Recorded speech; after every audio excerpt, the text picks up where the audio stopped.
অপরাধ না করেও যখন অপরাধী হয়ে যাবে তখন চুপ থাকাটাই সব থেকে ভালো, কারণ চিৎকার করে কখনো নিজেকে নির্দোষ প্রমাণ করা যায় না। লোকে তোমার প্রশংসা করলে খুশি হয়েও না, লোকে তোমার নিন্দা করলেও দুঃখ পেও না। মনে রেখো, লোকের কথায় কয়লা কখনো শোনা হয় না। না হিন্দু, না মুসলিম, না খ্রিস্টান, সবার প্রথমে মানুষের মতো মানুষ হতে শেখো। মুরগির ডিম ফেটে বাচ্চা হলেই মুরগি হয়, কিন্তু মানুষের পেট থেকে বাচ্চা বের হলেই মানুষ হয় না, তাকে মানুষ করতে হয়। প্রয়োজনের চেয়ে অতিরিক্ত যা কিছু সবই বিষ। ক্ষমতা, সম্পদ, লোভ, প্রশংসা, অহংকার, ভালোবাসা, খিদে, নিন্দা সবকিছুই হতে পারে। জীবনের 6টি নীতি: প্রার্থনা করার আগে বিশ্বাস করো, কথা বলার আগে শোনো, খরচ করার আগে উপার্জন করো, কিছু লেখার আগে চিন্তা করো, হাল ছাড়ার আগে চেষ্টা করো, মরার আগে বাঁচতে শেখো। জন্ম নেওয়া ভাগ্যের ব্যাপার, মৃত্যু হওয়া সময়ের ব্যাপার, কিন্তু মৃত্যুর পরেও মানুষের মনে বেঁচে থাকা কর্মের ব্যাপার। ক্ষমা তাকে করো যে ভুল করেছে, কিন্তু তাকে ক্ষমা করো না যে বেঈমানি করেছে। সব সময় কারো দোষ খুঁজে বেড়ানো উচিত নয়, পারলে তাকে সমাধানের রাস্তাটা দেখিয়ে দাও, কারণ জগতের কোনো মানুষ ত্রুটিহীন নয়। আপনি যদি গরিব হয়ে জন্ম নেন তাহলে এটা আপনার দোষ নয়, কিন্তু আপনি যদি গরিব থেকেই মারা যান তবে সেটা আপনার দোষ। আগুন দিয়ে যেমন লোহা চেনা যায়, তেমনি মানুষের ব্যবহার দেখে তার চরিত্র বিচার করা যায়। কেউ যদি তোমাকে ভালো না বলে তবে এতে মন খারাপ করো না, কারণ এই জীবনে সবার কাছে কখনো ভালো হওয়া যায় না।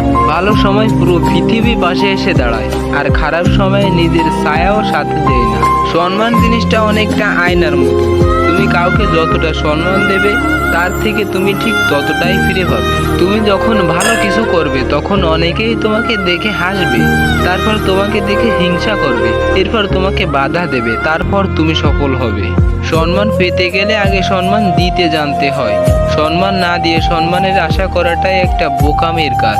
সাপ যদি ঘরের মধ্যে ঢুকে যায় লোকে তাকে লাঠি দিয়ে মারে, আর যদি সাপ মন্দিরের শিবলিঙ্গের উপর দেখতে পায় তখন তাকে পূজা করে, দুধ খাওয়ায়। সুতরাং লোকে তোমার সম্মান এমনিই করবে না, করবে তোমার স্থান আর পরিস্থিতি দেখে। চরিত্রের কারণেই অনেক সম্মানিত ব্যক্তি হারিয়েছেন তার সম্মান, আবার অনেক নগণ্য ব্যক্তি কুড়িয়েছে বিরাট সম্মান।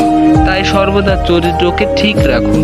রূপের ঝলক দিয়ে কি হবে যদি চরিত্র ঠিক না থাকে?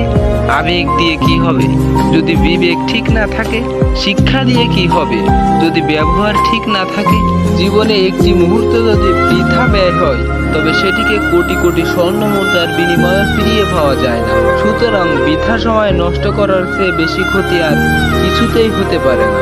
আইন মাকড়সার জালের মতো ক্ষুদ্র, কেউ পড়লে আটকে যায় আর বড়রা ছিঁড়ে বেরিয়ে আসে। জ্ঞানীরা আগে চিন্তা করে তারপর কথা বলে, আর নির্বোধরা আগে কথা বলে তারপর চিন্তা করে।